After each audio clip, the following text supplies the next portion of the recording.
At a very young age, We learn to make a distinction between you. And me. simple, right? But what if somehow, What if somehow I could see the world from your perspective. and you could see it from mine? Think for a second. I know all your hopes and dreams. E tudo que te incomoda. और आपको भी वो पता चले मेरे बारे में? You know what it's like to have a daughter who struggles with, is she black enough? Is she white enough? You would know what it's like to not have enough confidence to express your ideas. You'd know what it would be like for people to take your culture and turn it into a theme party.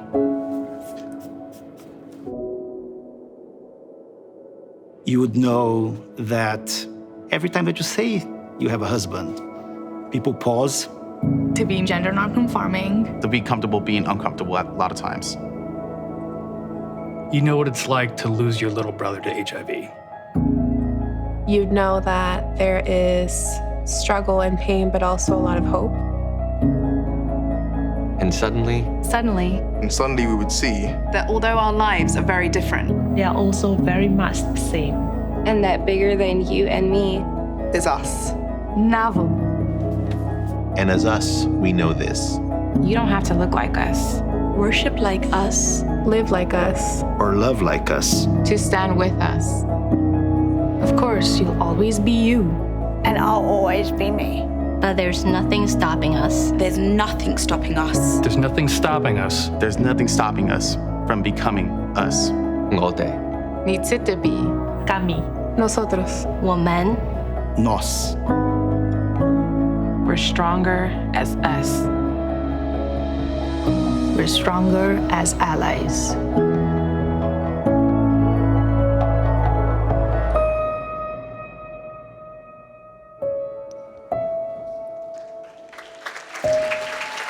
Please welcome Chief People Officer, Time, Sue Sue.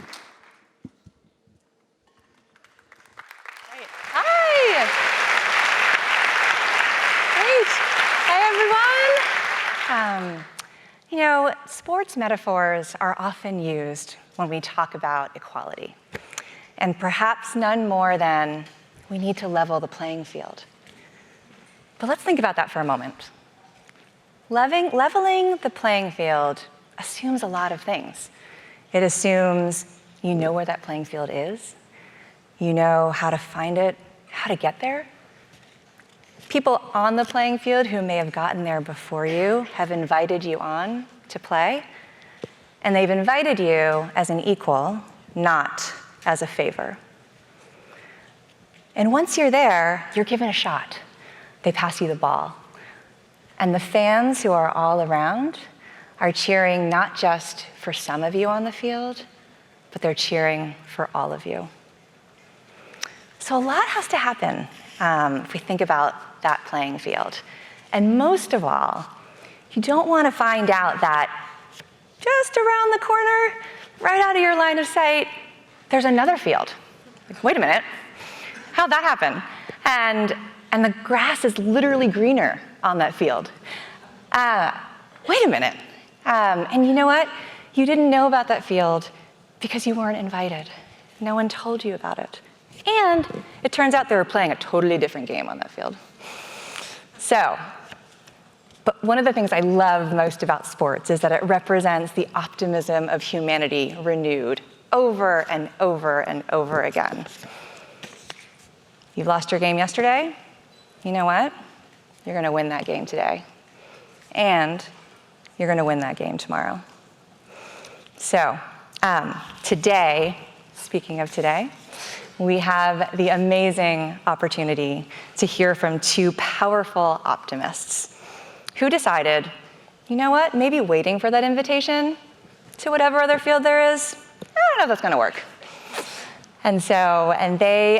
We are inspired every single day by how they show up in the world, and we're thrilled that they've shown up here with us on this stage. So please welcome champions on and off the field, Ibtihaj Muhammad and Megan Rapinoe.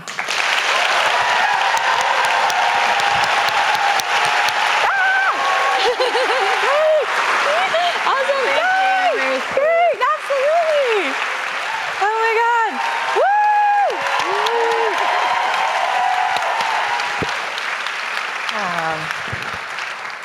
This is awesome. It's just like the Olympics, right? Here, we're cheering. This is basically what it's like. It's basically what it's like. I'm actually super psyched that we're here at something called Dreamforce, because it really is, you are the personification of the force of your dreams, really creating the reality that you've made for yourself, the progress that you've helped push forward, how you've shown up, and the wins and the victories both on and off the field. So I'd love to hear a little bit more about how that all got started. So Ibtihaj, why don't we start with you? How did the fencing journey begin?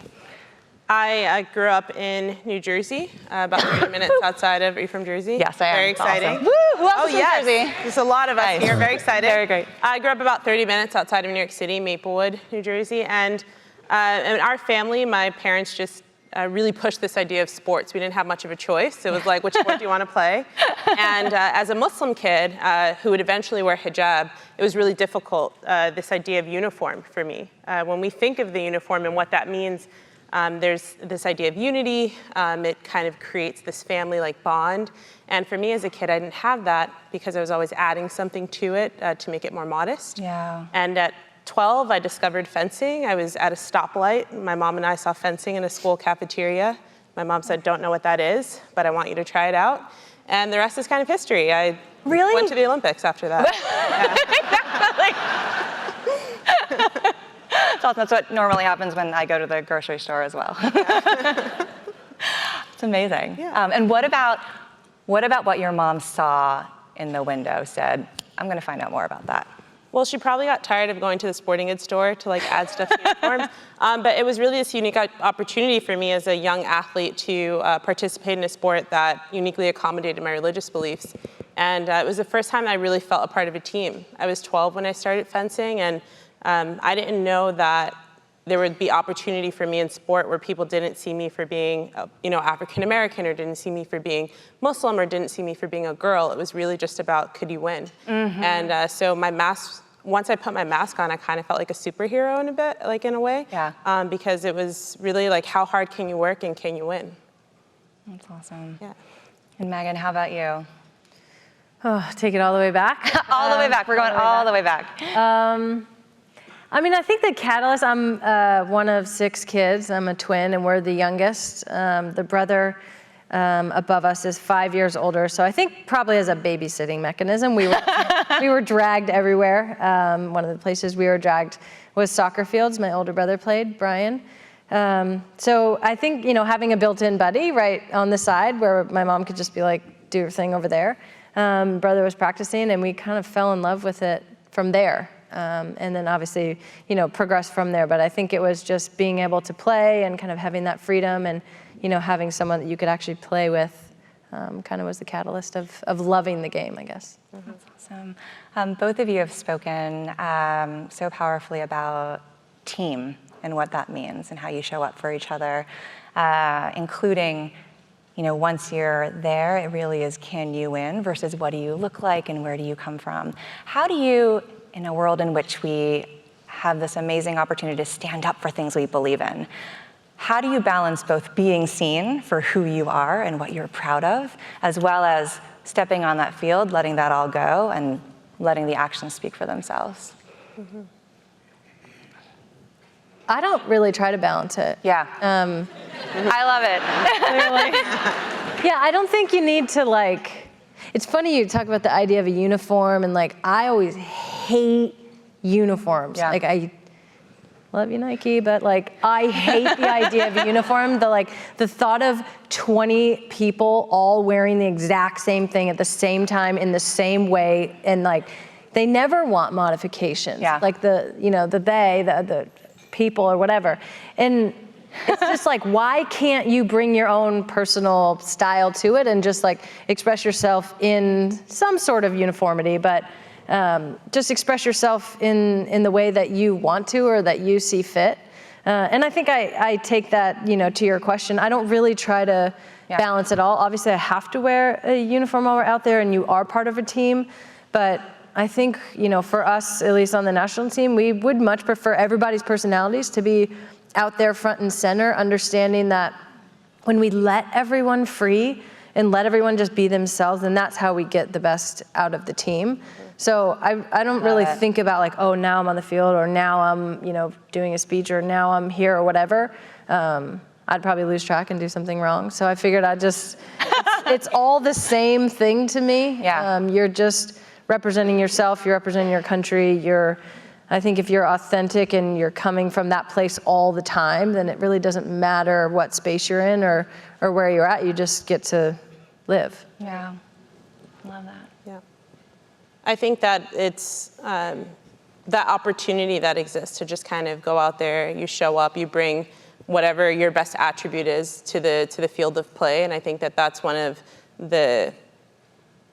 to me, that's the highlight of being part of a team, right? You can, especially like in my sport where we're facing these 3 other people and there's just 3 of us on the team, we're facing these 3 other athletes, and you're gonna have an easier time with some countries or some athletes versus others, but you always show up for one another. And if you have and as we know, sports happen in ebbs and flows, and you may have like a down moment.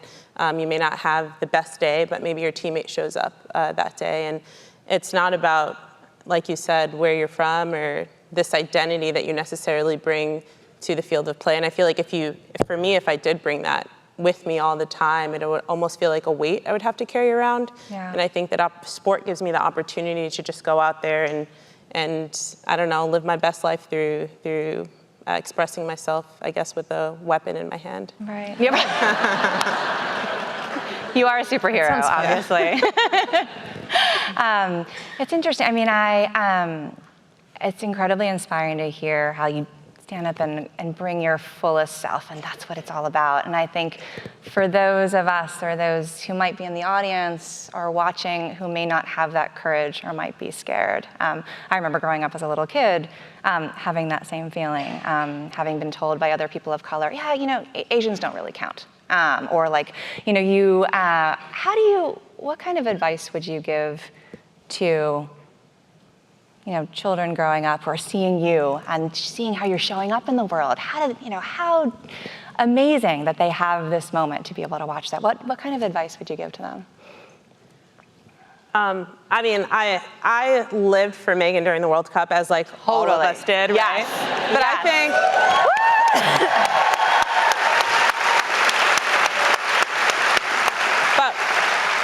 what I think to me, like the highlight was just to see this expression of like unapologetic self. Yeah. And it's such a freeing thing to make this decision that I don't care what you think, I don't care what you think, I don't care what you think, like this is who I am, you can accept it or you could not, but actually we don't care. Mm-hmm. And I feel like that was something that, for me, I had this switch as a kid because I was bullied. And I was so often made to feel like a square fitting in circle spaces for a multitude of reasons. Sometimes it's about my skin, sometimes it's about my hijab. And I was just like, you know what, this is ridiculous. I'm gonna be myself, and I actually don't care what you think. And this is why I lived for you during the World Cup. I mean, in general, but also I just love people. I just love the idea of people just going out there and be like, actually, this is who I am, and we don't need you to like it. Yeah, and that's okay. Yeah, love it. And I think and you both talk about being allies, and we just saw that wonderful video, and I think we've got amazing allies in the audience, both from all over the world. I think the Kohana is here. And I think we have Faith Force also here and around the world. Salesforce has done a great job about building those communities and really helping everyone support each other. And what does that look like for you off the field? Do people ask you those questions? Something we think about is now that you've had success, people are always reaching out to you, right? Wanting a little bit of a piece of you. And what does that feel like in terms of asking people to show up for each other? How do you pay that forward in a way that empowers everyone to actually show up for others? How does that look like for you? I think just touching a little bit on what Ibti was saying about kind of not caring, and I think it's easier to do that when you're in the majority group. I think it's easier for me to do that in ways I'm not, constantly being harassed about my hijab or, my skin color or whatever it may be. And I think for people in the majority group, I was watching the video and it just kind of struck me because we always say like, oh, you can't understand someone's, someone else's perspective or whatever. But it's like, you know what? I think you kind of can. Like, you just believe the person that's saying it. Yeah. You know, it's like, it's like, so it's like, I don't need to like wear, hijab or to understand exactly what it's like to be Muslim or a person of color to just be like, whatever, cool, I got you. And then I'll stick up for you in all of these other spaces where maybe you aren't in or you don't have access to, or these are the people that are bullying you. Like, that's our job as an ally, as a person in the majority in, some sort of way, is to kind of like collect and correct our own people and to signal to people that, maybe are different or whatever. It's like, you're actually not that different. Like, I don't need to, personally understand it to the nth degree to understand it and to validate it and just be like, cool, I got you, and now we're just humans. So I feel like that's the way I show up as an ally, is to like listen and actually believe what people are saying. Because I always feel like if you're not totally down with it or you can't understand the perspective, I'm like, well, they just told you. Right. So you either didn't listen or you don't believe it or you're not validating it. And those things for me are just really easy things. Like, if I believe Ibti, then I do understand it and I can have that empathy, and then I can change my behavior and change the behavior of people around me and signal to other people like, this is how we're gonna interact together and this is how we're gonna treat each other. So I feel like, being a white person is like, we just need to like signal to not only people who, may be different in some kind of way, but also to ourselves and to the people around us that like, this is how this is gonna go down, not any other way. Right? A word. Megan. Yeah. And thinking about representation, how we show up for each other, both of you have done a lot off the field. And recently, congratulations again on the clothing line that you've rolled out this week. And we got a collab in the mix. I know, we've got a collab, and you've had a clothing line for a couple of years now, right? Luella, so Luella and Re-Ink. We're announcing today that we're gonna do a collaboration, right, guys? You heard it here first. You heard it here first. There's gonna be a collaboration. Luella. It's all happening. But tell me why, what did it mean for you to choose clothing? What did it mean for you to choose something that's so personal and representative of how you show up every day? Well, I feel I've always, I think, been a bit of a problem solver, and I have no background in clothing or business or anything like that, but I knew that there was a void within the modest fashion community. If you wanted to find a long sleeve floor length dress here in the United States, you are often ordering it from overseas, paying like exorbitant shipping fees, whatever. If you did find companies here, there were things that were a bit dowdy or dark, maybe something your grandma would wear. So not fashionable, and that's where Luella comes in. We manufacture everything here in the United States. We work with female manufacturers that employ women. So we feel like we're a conscious clothing line at the same time, and we will try to keep everything super affordable, but also fashionable and, again, modest. So I feel like it was providing something to a community that I'm a part of. Like, as a kid, I didn't have the opportunity to buy clothes like this. It was really hard to find. I was always layering from like these really cheap stores and fast fashion, and I just wanted to be a part of the change. Awesome. Yeah. Dope. Well, it's like, it's all about like representation, right? Everybody always says that, like, we gotta have representation, but like, what does that actually mean? That means like not being able to find something cute because no one thought of it, because no one's in the room. So like, we kind of had the same sort of feeling, like Re-Ink will start in clothing and hopefully branch off to many things, but we're kind of like, why can't I find a dope pair of sweatpants that actually fit me? Like, I don't fit men's extra small. My hips are not this wide, and my shoulders are not this wide. So it's like trying to, represent something in the culture and in, clothing. It's something that it's like one of the things that every single person pretty much on this planet does every day is get dressed. I feel like it's a big stressor for a lot of people who don't fit into this like perfectly binary world. And for us, it's like, we don't want to be this like androgynous brand. that just means looking like a lesbian. That's just like looking like a boy lesbian. Like that's just like looking gay. So it's like even the like androgynous is trying to be all inclusive. It's like you're not inclusive. You just like, you know, slapped androgynous on like smaller men's clothes. So how do we actually design something? I didn't know if I could laugh. I was like, should I laugh? Yes, it's like let's just call it what it is. Like you know, it's pretty simple. It still doesn't fit anyone. You know, still doesn't work. So like, yeah, how do we, and you probably feel this, you know, the same way, but we definitely felt this starting our company. Like, we just never felt like we were really fully represented. It was always through someone else's lens. So, and it's not always a bad thing. Oftentimes it's mutually beneficial, but whether it's Nike and the clothes we wear for Nike, or the way we're represented in an ad campaign, or the brand ideas, or whatever it is, we kind of just got to the point where we're like, yeah, we can do this better. Like we actually know exactly how we feel. We know for us what's missing in the market, and we feel like why not us just give it a chance? We have as good a chance as anybody else doing it. We might as well use the experience that we have and the perspective that we have to do something for ourselves that we feel like other people are feeling as well. Mm-hmm. All right. And how's the reaction been? Glowing. Yeah. Yeah. We think great. Yeah. Sales are great. People seem to be really into it. The stuff is actually really nice, like on the hand. It's well constructed. You know, for our first like major drop, we're pretty excited about. There's of course like a million things that we see when we look at it. We're like, everything's fine. But overall, we're really happy with it. The way everything came out, the way things fit on different body types and.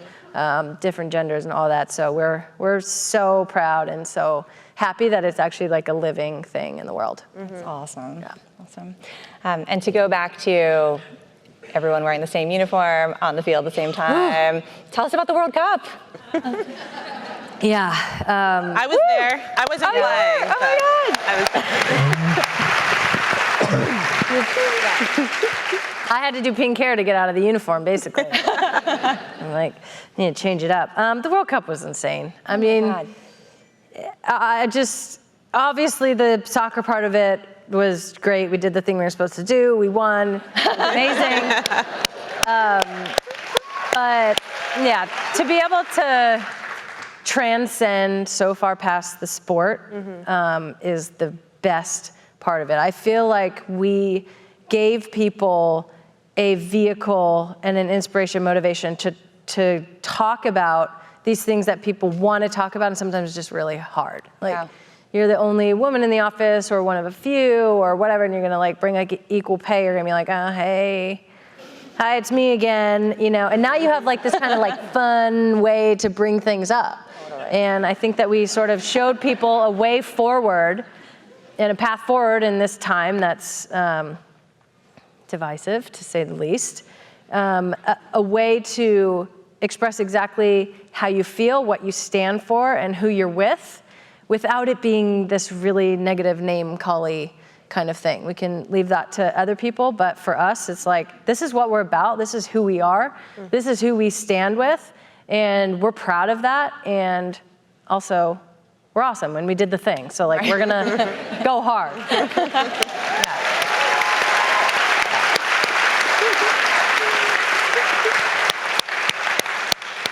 So you were there. I was. And how was that? Well, I wasn't going to miss a chance to see this. I knew we have the same management team, so I was like, oh, I'm going. Yeah. Like, we have to make this happen. But it was Find a way, but she going. I know. It was so fun to watch it in person. I mean, it's one thing to see it unfold through the news or watch it on television, but to be out there and support, especially just like Olympic teammates, and share and a lot of the journey, you know, like to be an ally, like Megan said, to show up for them, whether that be in using your social platforms or even physically be there.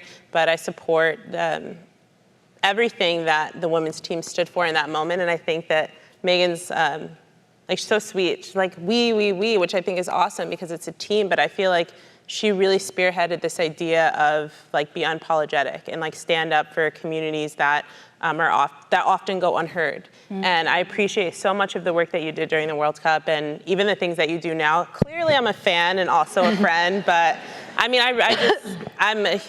I'm obviously like rambling at this point, but I feel like it means so much. It really does. And I think especially for us as female athletes, I think that oftentimes our ideas and the things that we stand for aren't as often heard as they are when they come from male athletes. So I don't know. I'm just here for Megan today.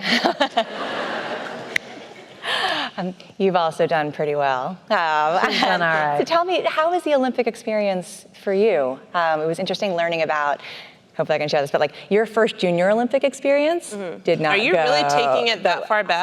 Oh, we are totally done.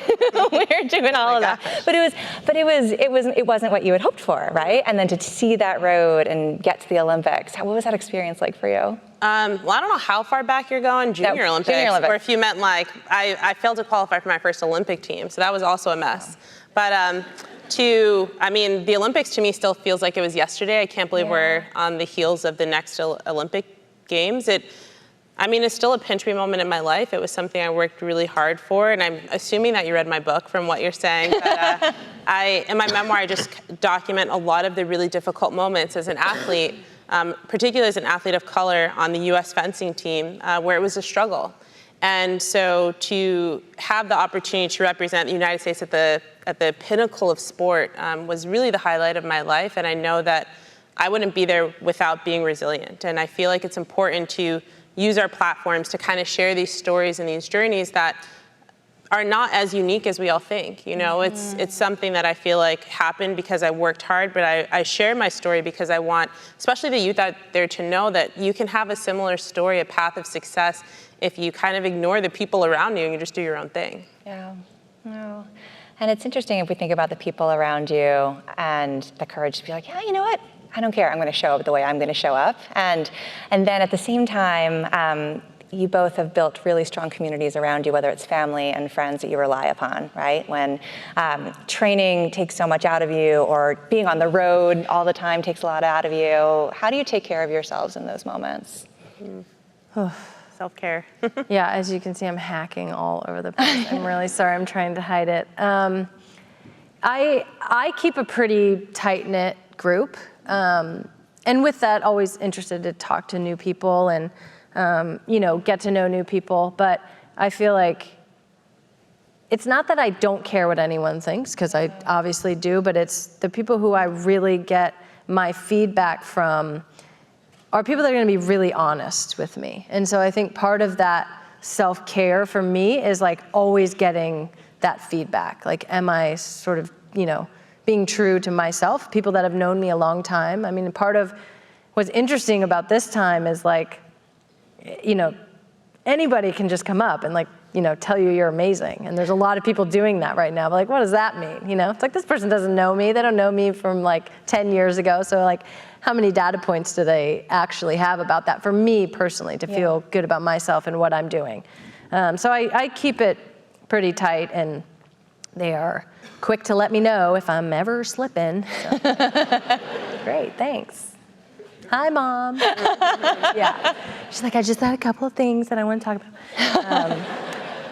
And then, my mom or your mom? That sounds like both. This is the proverbial mom. And then just from like a physical standpoint, I mean, we're on planes all the time, all over the place, drink lots of water, sleep, try to keep the alcohol to a minimum, I should probably not have any, but, continue to work out. So just kind of trying to take it all in as well, and like realize this is an extraordinary time in my life.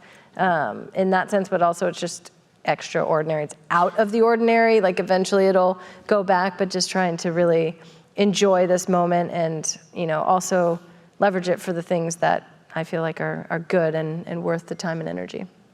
Totally. Similarly, I'm very appreciative of the moment. I think it's a very intentional practice to live my day with happiness. It's like my glass is always half full. I don't even in the face of everything that's going on, God forbid you turn on the news right now, but I still try to be positive because I been pretty good these last couple days. Yeah.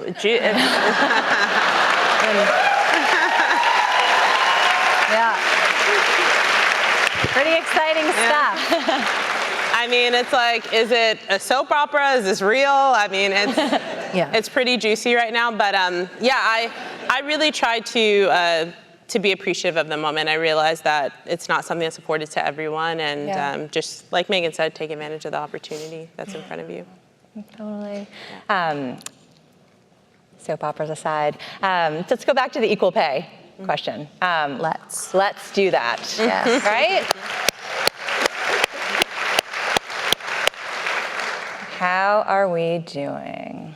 We're doing great. We feel, as we've always felt, very confident in our case, and not just in all the legalities and the technical part of it, but just in general. Like, where are we going? Yeah. What are we doing here? Like, really, we're digging our heels in about this right now. The whole world is really shifting in a more equal direction. And so I'm not sure exactly what's holding up the other side or what the point. I feel a little bit like just in the weeds and kind of can't see the forest for the trees. But we feel good about where we are. Certainly the World Cup helped. We have a lot of public support and media support. But more than that, like, we have lived it, and we know what is true, and we know what's fair, and we're not going to stop until we get that. So we're pretty resolved in the way that we feel, and feel confident and organized as a team, and we'll take whatever steps necessary to move forward. I mean, hopefully we don't have to go into litigation. No one really ever wants to actually go to court, but if we have to, that's sort of what's on the table. So we feel good about where we are. We're always open to any conversations that can be had. I say this a lot, but they're the only team, or we're the only team they can have, and they're the only federation that we can have. So we're forever tied together, as much as we both love it. I always think, though, about the incredible force that could be if we were actually working together. Yeah. And that kind of actually what frustrates me and makes me the most sad and most pissed off is, like, you have an extraordinary group of women, and you will always have that. The team will always be that person and those women.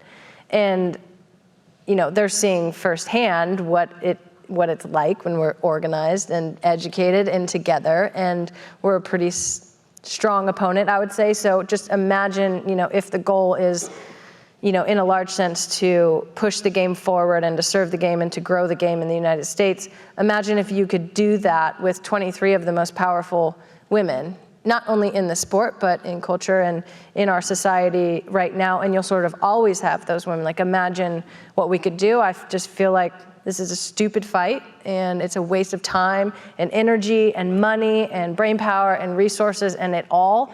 And it's going against what the ultimate goal is for our team and for the federation alike. So I'm looking forward to the day where it's over and we can actually get to the business. So there, yeah, thank you.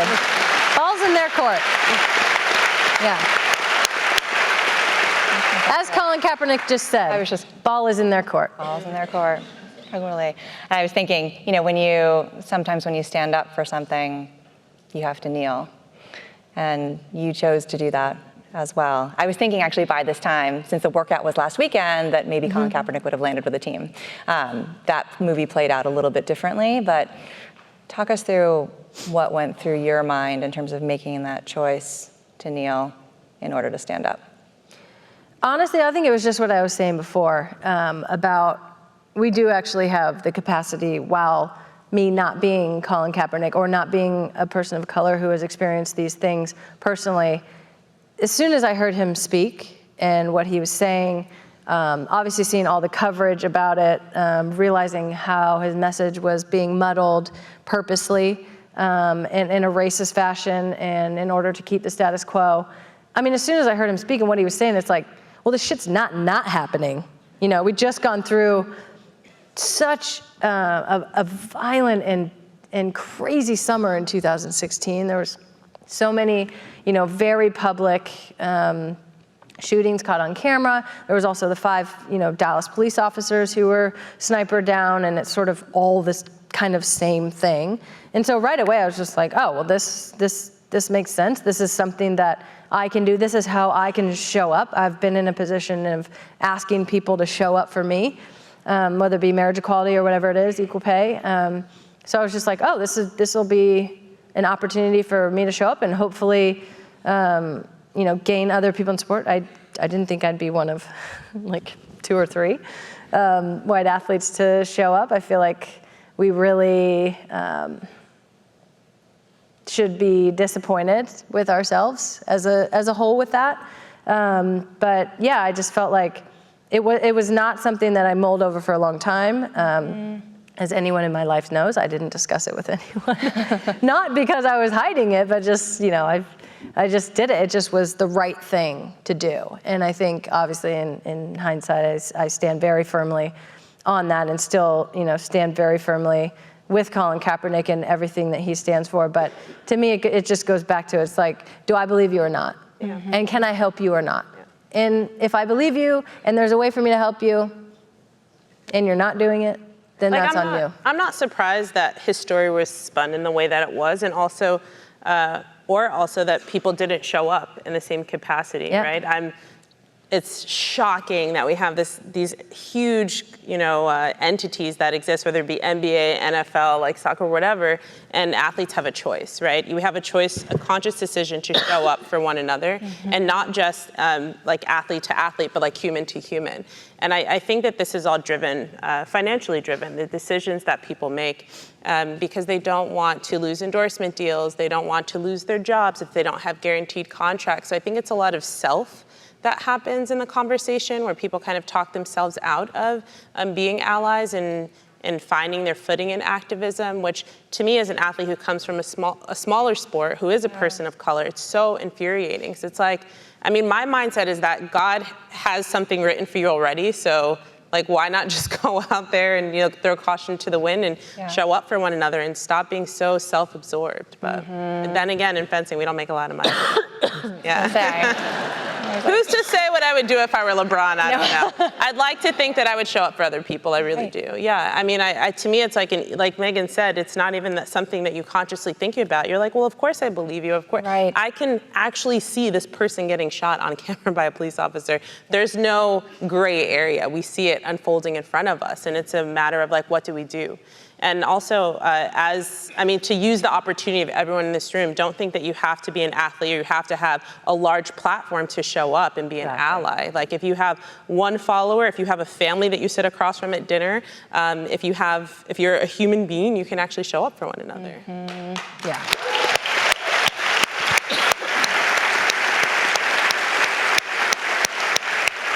I say that all the time because I think people feel a little bit paralyzed by the enormity of some of these problems and what it's going to actually take to, chisel into them. Like, you don't have to start an international organization to actually affect the problem. Like you said, people will be going home for the holidays.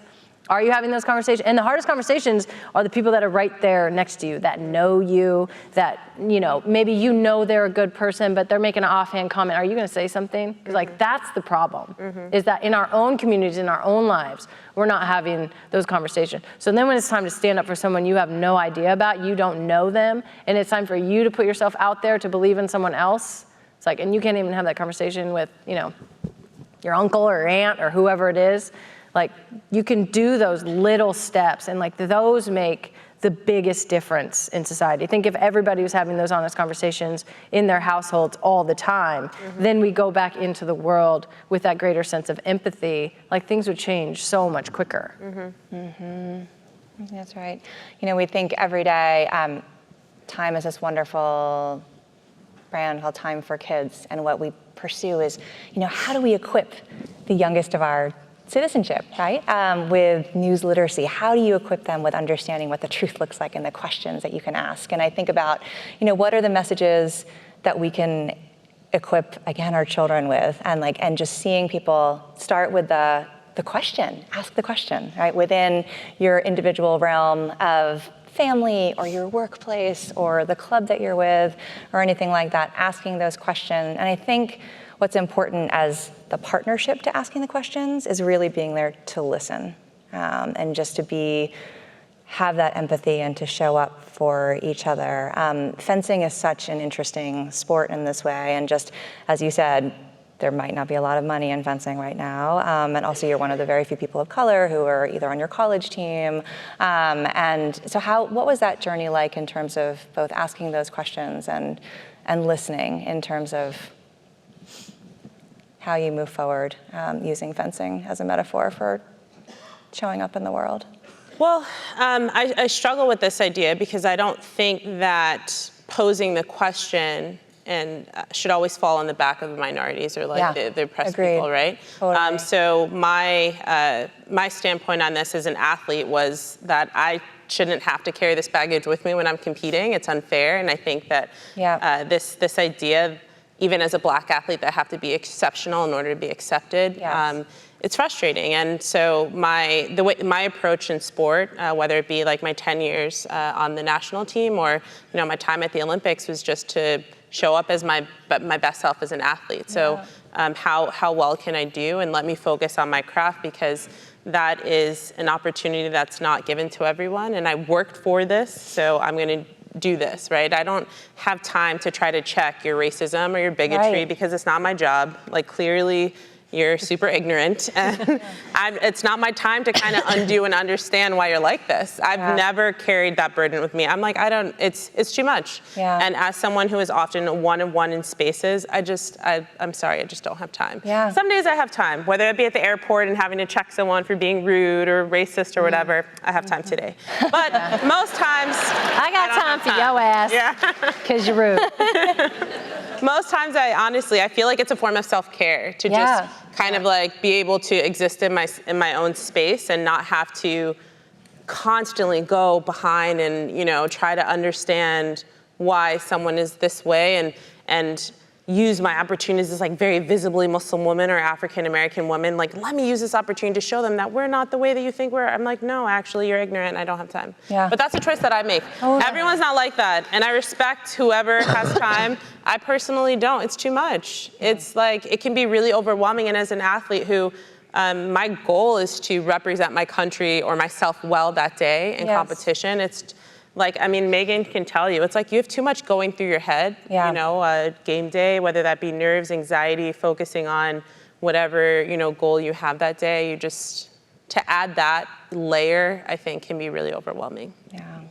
No, totally. Yeah, we don't have time for the bullshit. Like, it's just, it is true. It's like you get to a point, at least clearly we have, where I'm like, this is not my problem. Like, you are not my problem. You can't burden me. Like, I'm passionate and I talk about a lot of things and I want to show up in those spaces, but to constantly be trying to deal with other people, like even like during the tournament, the president's tweets, I was like, do you think I have time to deal with this? Like, what is this actually? Like, this is not. These are words in together. But that's it. Like, I'm like, people like ask me all the time, like, how was that? Was it crazy? And it's like, I know it was crazy, but in the same sense, I'm like, I don't have time to deal with it. This is not even sentences, first of all. Like, you think I have time to deal with this on like the biggest stage of my life? Like, and didn't you have like a whole country to take care of? I'm like, you also don't have time to be doing this. But that's another story. Yeah, it is just kind of like, no, I need to like focus on myself, and actually what I'm doing will answer. I don't even know if there's question marks in there, but like, whatever you're trying to do over here, like, you can do that, but like, I'm actually busy. So.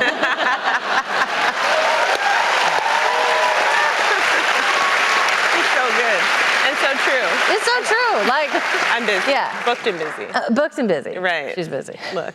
And I think, and that's, that I personally, I really appreciate how you show up in the world, and I just think that is what we can do the most. Every single person sitting in this room, everyone who's watching, people and again, you sit across, like you said, at coffees or at dinners, that allowing ourselves to show up as who we are is the most powerful thing that we can do. And so I have to say, I have 3 little nephews, Benjamin, Colin, and Gunny, and I just could not be more proud that they are growing up in a world that the two of you are leading and driving and showing us how it's done. So if I can ask everyone to give a huge hand to Ibtihaj and Megan.